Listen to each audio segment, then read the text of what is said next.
High বন্ধুগণ, চলে এসেছি আপনাদের সামনে আজ একটি সুন্দর টপিক নিয়ে। এই সুন্দর টপিক শুরু করার আগে আপনারা আমাদের এই ডিসকাশন অন এডুকেশন চ্যানেলটিকে অবশ্যই সাবস্ক্রাইব করে নেবেন, কারণ এই চ্যানেলে আমরা ডেইলি শিক্ষা সংক্রান্ত ভিডিও দিয়ে থাকি।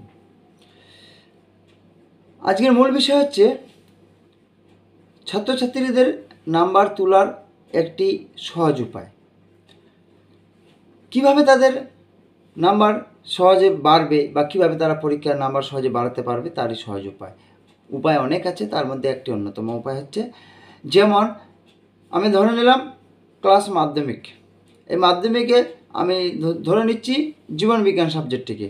এই যে জীবনবিজ্ঞান সাবজেক্টটি আছে, আজকাল মনে করেন যে একটি ছাত্রের কাছে শুধুমাত্র একটি রাইটারের বই থাকে না, ম্যাক্সিমাম রাইটারের বই থাকে 2টি 3টি 4টি 5টি রাইটার পর্যন্ত বই থাকে। তো এবার মনে করেন যে আমি জীবনবিজ্ঞানের উপরে একটি টপিক ধরে নিলাম সালাক সংশ্লেষ। মনে করেন যে আমার যে 5টি রাইটার আছে, writer A B C D E. তো মনে করেন যে রাইটার এর বই থেকে আমার সালাক সংশ্লেষের সংজ্ঞাটা ভালো লাগলো, তাহলে আমি কি করব, রাইটার এর বই থেকে আমি সালাক সংশ্লেষের সংজ্ঞাটা মুখস্থ করব। তেমনই এবার মনে করেন যে আমি আর কোনো একটা প্রশ্ন পড়তে গেলাম উদ্ভিদ সম্বন্ধে।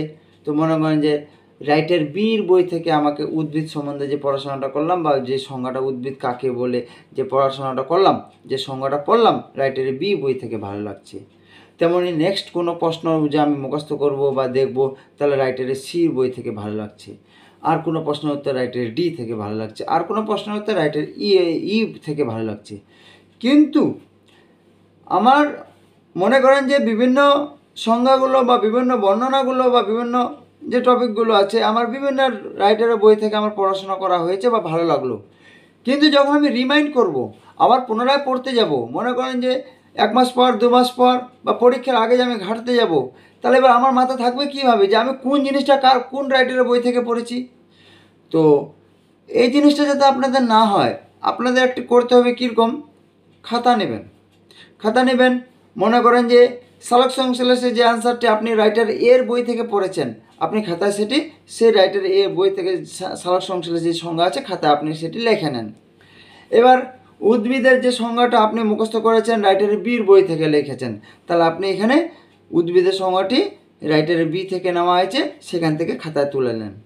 তাহলে এবার আপনি মনে করেন যে এভাবে যে মনে করেন যে 5টি সংজ্ঞা বা 10টি সংখ্যা বা 20টি সংখ্যা যতগুলি হোক যে রাইটারের বই থেকে পড়েছেন, তাহলে যদি আপনি একটা খাতার মধ্যে সবগুলো সুন্দরভাবে লেখে নেন, তাহলে আপনার যখন আপনাকে রিমাইন্ড করতে হবে অর্থাৎ পরীক্ষার আগে যে আপনাকে বিষয়গুলো আবার ঘাঁটতে হবে, তাহলে আপনার হবে সুবিধা।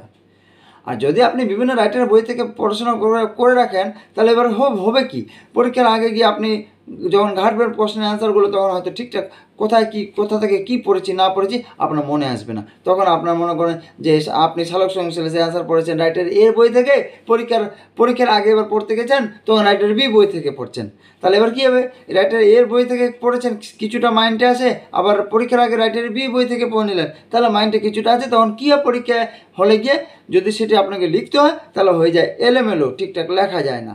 তাই আপনারা যে রাইটারের বই থেকে পড়বেন আপনারা টোটালটা খাতায় তুলে রাখেন, তাহলে খাতায় তুলে রাখলে কী হবে, আমার সুবিধা হবে। তাহলে আমাকে সব জিনিসগুলো আমার গুছানো থাকবে, তাহলে আমি পরীক্ষার আগে বিষয়গুলো ভালো মতো দেখে নিতে পারবো খুব অতি সহজে, বা মাঝে মধ্যে যখনই আবার পড়তে হবে তাহলে আমি খুব সহজে পড়ে নিতে পারবো। বন্ধুগণ, আজকের ভিডিও পর্যন্ত, দেখা হবে পরবর্তী ভিডিওতে। আপনারা আমাদের ডিসকাশন অন এডুকেশন চ্যানেলটিকে অবশ্যই সাবস্ক্রাইব করে নেবেন। Thank you.